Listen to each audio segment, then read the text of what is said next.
என்ன பார்த்துதான் மக்கள் கெட்டு போறாங்கன்னா வீதிக்கு ஒரு டாஸ்மாக் இருக்கு, அதை பார்த்து கெட்டு போக மாட்டாங்களா? பொய் வழக்குகள் தான். எனக்கு ஒரே ஒரு கேள்வி, சட்டம்ங்கிறது எல்லா மக்களுக்கும் பொதுவானதானே? வாங்க, இந்த ரோட்ல நான் நிக்கிறேன், எத்தனை பேர் ஹெல்மெட் போடாம வராங்கன்னு பாருங்க, எத்தனை பேர் ட்ரங்க் அண்ட் ரைட்ல வராங்கன்னு பாருங்க. ட்ரங்க் அண்ட் ரைட் பண்ணிட்டு வந்த எல்லாருக்குமே ட்ரங்க் அண்ட் ரைட் பண்ணிட்டு வந்த கேஸ் தான்.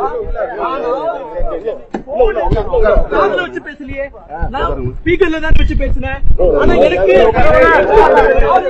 இன்னைக்கு வீடியோல வந்து டிடிஎஃப் வாசன் வந்து அரெஸ்ட் ஆயிருக்காரு இல்லையா, அதை பத்தின ஒரு கிளாரிட்டியை நம்ம பார்த்துடலாம். டிடிஎஃப் வாசன் 23 வயசு பையன். இந்த 23 வயசு பையனோட வளர்ச்சியை பார்த்து ஒரு கூட்டம் பொறாமையில நொந்து சாகுது. ஏன்னா வந்து அவனோட வயசு தான் காரணம், வயசுக்கு மீறி அவனோட சாதனை தான் காரணம். என்ன சாதனைனா இவ்வளோ பெரிய ஃபேன் பேஸ் உருவாக்கியிருக்கான் அப்படிங்கிற ஒரு விஷயம் இருக்குது. இதனாலேயே வந்து அவர் செய்யக்கூடிய அந்த வேலைகள்லாம் செஞ்சு அதனால் வந்து அவரோட லைசன்ஸ் கட்டாகி இன்றைக்கி வந்து வண்டி ஓட்ட முடியாத சூழ்நிலை உருவாயிருக்குது. அதனால் தன்னோட லைஃப்பை பார்க்கணுமே அப்படின்ட்டு அவர் நம்பி இருக்கிற சேனலை க்ரோ பண்ணணும், அதுக்காகவே வந்து விளாகெலாம் எடுத்துகிட்டு இருந்தார். தன்னை கொஞ்சம் திருத்தி வாழ்கிறதுக்காக விளாகெலாம் எடுத்துகிட்டு இருந்தார். தனக்கு தோழன கண்டென்ட்லாம் போட்டிருக்கு. அப்படி இந்த சமயத்தில் வந்து காரில் போகும்போது டிரைவிங்கில் இருக்கும்போது லவுட் ஸ்பீக்கர் போட்டு பேசிட்டு வண்டியில் போயிருக்காரு. இதுதான் வந்து அவர் அரெஸ்ட் ஆகிறதுக்கு உண்டான காரணம். இதை பார்த்து சோசியல் மீடியாவில் நிறைய பேர் வந்து டிஎன் போலீஸ் அஃபீஷியலுங்கிற ஐடியை டேக் பண்ணி இப்படியெல்லாம் வண்டி ஓட்டிகிட்டு இருக்கானே, இவனை பார்த்துட்டு சும்மா இருக்கீங்களே அப்படிங்கிற மாதிரிலாம் நிறைய பேர் வந்து சோசியல் மீடியாவில் தேவையில்லாத வேலையெல்லாம் பார்த்தாங்க. அதனோட எதிரொலியாக வந்து டிடிஎஃப் வாசன் அரெஸ்ட் ஆகிருக்காரு. உதாரணமாக சொல்ல போனால் இன்றைக்கி காரில் போகும்போது ஃபோன் பேசுகிறவங்க வந்து யாருமே இல்லைன்னுலாம் சொல்ல முடியாது. மேக்ஸிமம் எல்லாருமே வந்து ரன்னிங்கில் போகும்போது பேசிட்டு தான் இருக்காங்க. அதுவும் ஃபோன் வச்சும் பேசுகிறாங்க, ப்ளூடூத்தில் கனெக்ட் பண்ணியும் பேசுகிறாங்க. இது வந்து தவிர்க்க முடியாத விஷயம். இதுக்காக டிடிஎஃப் வாசனை இந்தளவுக்கு அரெஸ்ட் பண்ணி இழுத்துட்டு போகிற அளவுக்கு அவன் என்ன பெரிய ரவுடியா அப்படிங்கிறது இன்றைக்கி நம்ம மக்கள் மத்தியில் கேட்கக்கூடிய மிகப்பெரிய கேள்வியாக இருக்குது. எதுக்கு இவ்வளோ வைத்தறிச்சல் அப்படிங்கிறதா வந்து இந்த வீடியோ மூலமாக நம்ம கேட்குற கேள்வி. இதுக்காக டிடிஎஃப் வாசனுக்கு நம்ம சப்போர்ட் பண்ணுறோம் அப்படிங்கிற மாதிரி கிடையாது. முன்னொரு காலத்தில் வந்து அவர் வந்து தவறான செயல்களில் ஈடுபட்டிருக்கலாம். ஆனால் இன்றைக்கி திருந்தி வாழ்கிறப்ப அவனை கொஞ்சமாவது வாழ விடலாமே அப்படிங்கிறதான் நம்மளோட கருத்து. இந்த சின்ன சின்ன விஷயத்துக்கெல்லாம் போய் கம்ப்ளைண்ட் பண்ணுறது குழந்தைத்தனமாக இருக்குது அப்படிங்கிறதா நம்மளோட கருத்தாக இருக்குது. டிடிஎஃப் வாசன் அரெஸ்ட் ஆகி போகும்போது பத்திரிகைகளை பார்த்து 4-5 கேள்வி கேட்குறாரு. நறுக்குன்னு கேட்குறாரு. அது என்ன கேள்வினா, இந்த மாதிரி இளைஞர்கள் வந்து என்ன பார்த்து தான் கெட்டு போகிறாங்களா? நான் என்ன அப்படின்னா தப்பு பண்ணிட்டேன்? நான் காரில் போகும்போது லவுட் ஸ்பீக்கரை போட்டு பேசிட்டு போனால் தப்பு தான், அதுக்காக இப்படி என்னை அரெஸ்ட் பண்ணி கூட்டிகிட்டு போகணுமா அப்படிங்கிற மாதிரி கேட்குறாரு. டாஸ்மார்க் இத்தனை டாஸ்மார்க் இருக்குது, அதெல்லாம் பார்த்து இளைஞர்கள் வந்து கெட்டு போக மாட்டாங்களா? நீங்கள் ரோட்டில் பாருங்கள், எத்தனை பேர் வந்து ஹெல்மெட் போடாமல் வராங்க, எத்தனை பேர் ட்ரங்க்ல வராங்க, இதெல்லாம் நீங்கள் பார்க்குறீங்களா? இதெல்லாம் அவங்களெல்லாம் அரெஸ்ட் பண்ண வேண்டியதானே? என்ன எதுக்கு அரெஸ்ட் பண்ணுறீங்க? ஏன் என்னை வந்து வாழ விட மாட்டேங்கிறீங்க? 23 வயசு பையனை எப்படியாவது முடைக்கணும்னு சொல்லிட்டு இப்படியெல்லாம் பிளான் பண்ணுறீங்களா? என்னையே வாழ விட மாட்டேங்கிறீங்க அப்படிங்கிற மாதிரியெல்லாம் வந்து இந்த பத்திரிகையை பார்த்து டிடிஎஃப் வாசன் ரொம்ப ஆக்ரோஷமாக வந்து பேசிட்டு போயிருக்காரு. இதுதான் வந்து நடந்த சம்பவம். நம்மளுக்கு என்ன தோணுதுன்னா வந்து டிடிஎஃப் வாசன் வந்து ஒரு சேனல் மூலமாக தான் வந்து இந்தளவுக்கு ஃபேமஸ் ஆனதும் அந்த சேனல் மூலமாக தான், இந்தளவுக்கு ஒரு தர்ம சங்கடமான சூழ்நிலைகள் கடந்து வந்ததும் இந்த சேனலால் தான். ஆனால் இதுவே பார்த்தீங்கன்னா நம்ம தமிழ்நாட்டில் எத்தனையோ யூடியூப் சேனல்ஸ் இருக்குது. அதில் நல்ல நல்ல கண்டென்ட் போடுறவங்க நிறைய பேர் இருக்காங்க.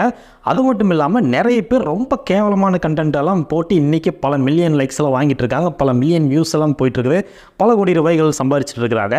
அப்படி அவங்க போடுற கண்டென்ட்டெல்லாம் இந்த சொசைட்டிக்கு தேவையான கண்டென்ட்டா அப்படின்னு பார்த்தீங்கன்னா, அப்படி ஒரு சில சேனல்கள்லாம் பார்த்தீங்கன்னா உங்களுக்கே வந்து வெளியே சொல்ல முடியாத அளவுக்கெல்லாம் கண்டென்ட் போட்டிருக்காங்க. 18+ கண்டென்ட்டுகள் ரொம்ப அசால்ட்டாக வந்து இன்றைக்கி எல்லா ஹோம் பேஜ்லையும் பார்க்க முடியுது. அந்த அளவுக்கு வந்து சேனலோட தரம் வந்து குறைஞ்சிட்டே இருக்குது. ஒரு 18+ கண்டென்ட்டுக்கு இருக்கிற வரவேற்பு வந்து ஒரு நல்ல கண்டென்ட்டுக்கு இருக்கிறது கிடையாது. அந்த மாதிரி கண்டென்ட்டை வளர்த்து விடுறவங்களையும் அந்த மாதிரி ரெகுலராக ஷூட் பண்ணி அப்லோட் பண்ணுறவங்களையும் என்றைக்காவது நம்ம போய் ஏன் இந்த மாதிரி கண்டென்ட்லாம் போடுறேன்னு யாராவது ஒருத்தர் கேள்வி கேட்டிருக்கோமா? இல்லை சோசியல் மீடியாவில் ஷேர் பண்ணி இந்த சேனல் இந்த மாதிரி பர்டிகுலர் வீடியோவை வைரல் பண்ணுறாங்க, சொசைட்டிக்கு தேவையில்லாத கண்டென்ட்லாம் கொடுக்குறாங்க, இளைஞர்கள் இந்த மாதிரி கண்டென்ட்டை பார்த்தா கெட்டு போவாங்க அப்படிங்கிற மாதிரி யாராவது ஒருத்தராவது சோசியல் மீடியாவில் ஷேர் பண்ணிக்கிறோமா அப்படிங்கிறத நீங்களே போய் உங்கள் கண்ணாடியில் நின்று கேட்டுக்கோங்க.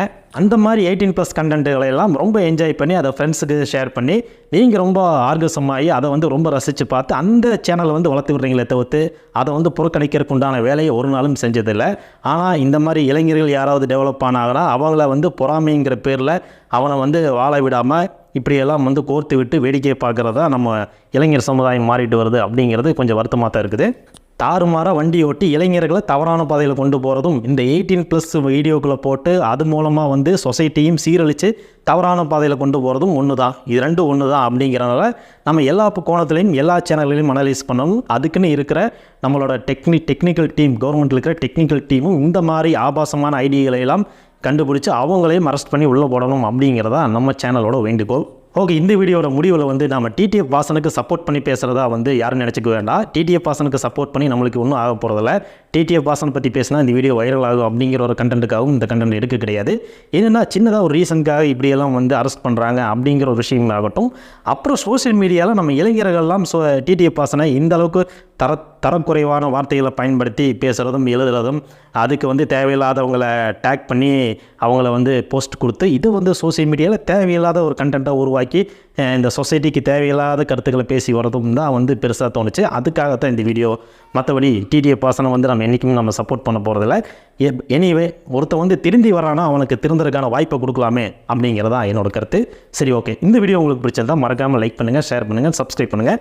நீங்கள் இந்த சேனலுக்கு புதுசாக வந்திருந்தால் மறக்காமல் சப்ஸ்கிரைப் பண்ணிட்டு பெல் பட்டனை கிளிக் பண்ணி வச்சுக்கோங்க. நீங்கள் பெல் பட்டனை கிளிக் பண்ணி வைக்கிற மூலமாக தான் நான் போடுற இந்த மாதிரியான இன்ட்ரெஸ்டிங்கான வீடியோஸ் எல்லாம் குயிக்காக ஹோம் பேஜ் தேடி வரும். நன்றி, வணக்கம்.